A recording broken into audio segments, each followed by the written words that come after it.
where a 25-year-old man stabbed a doctor who was on duty at Chennai's Kalaignar Centenary Hospital on Wednesday. Now, the doctor, whose condition is said to be critical, has been admitted to the hospital's ICU with serious stab wounds. 4 people have been detained.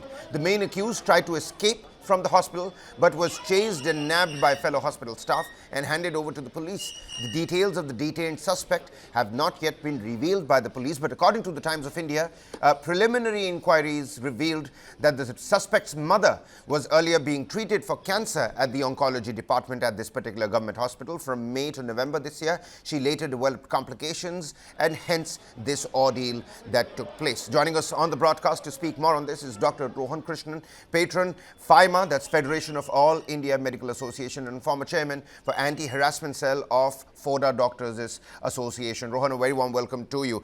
We're looking at this case yet another time. We've seen similar instances take place, and let alone this is happening after the RG Kaur incidents. Your first and initial thoughts? I mean, doctors' safety needs to be paramount. They're the people who are taking the hypocritical oath for the rest of the citizens, aren't they?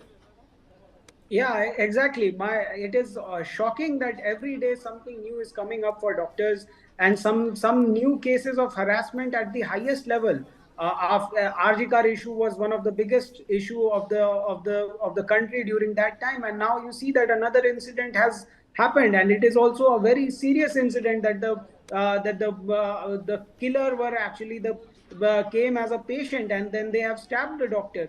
So where is the safety for doctors that we are demanding from quite a long time? Where is the protocols which is there for maintaining the safety and security of the healthcare staff who are working? What is the point of taking all this hypocritical oath, studying for 10-15 years, and then going to treat the patient in the country where there is no safety? So if these things and incidences continues, people will lose interest in the field. No, you're absolutely right. In big signages at various hospitals, it's quite, in bold capital letters, it's written that, attempting to attack a doctor is going to surmount to a non-bailable offense. But in terms of preventive measures, are there any steps being taken across any platform, be it a government hospital or let's say, a real top-class private hospital? What kind of preventive measures are in place today's time, Rohan? Exactly. That is the whole point, that apart from just discussing all these things and writing on the walls, no serious preventive action has been taken till now. In all the hospitals, there should be proper metal detectors. There should be guards who checks the patient that they are not coming with such kinds of weapons, which could damage not only the doctors, but also they can be a threat to the patient. Recently, another incident was there in Delhi where a patient was shot in the ward, in the hospital premises, and he was admitted in the ward and he was shot. So every day we are coming up with some kind of cases like this. So we have to maintain our new rules, our new setup, and a new system to check this. Otherwise, it's going to be a complete mayhem and atrocities. No, you're absolutely right.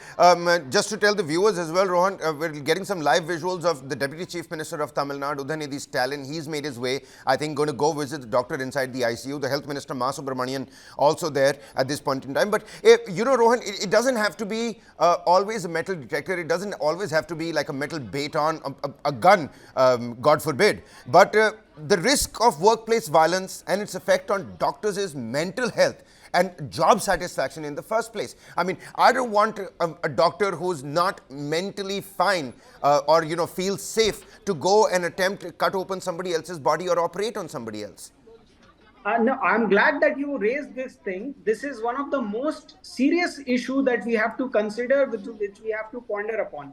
That if I am feeling that a patient who is serious might survive or might not survive under my treatment, so I will choose the option that it is better to refer the patient from this hospital to somewhere else. Better he dies in the ambulance than to die in the hospital. I think that it is very sad to admit this. But if you are doing something like that every day, then there is a lot of mental pressure and harassment among the doctors, that they feel that if they take some risk on part of patient, the trust between the doctor-patient is lost. And if now I take a risk on the part of the patient, I think that they are going to blame me. So it is better that I tell that I'm not expertise in doing this. I'll send you to some other hospital and you go there. It is inhuman on one part. But at the other part, you have to understand that why this is happening. Like if you see that 30, 40 years ago, the respect, the reputation that the doctors were having, the general sympathy of the public that the doctors was having, that was very satisfying. That is why doctors were never asking for a pay grade to increase their pay or anything like that, because the job satisfaction was much more 20 years back. But now with the advancement of the medical sciences, now with the advancement of everything, there is a general perception has changed in the public.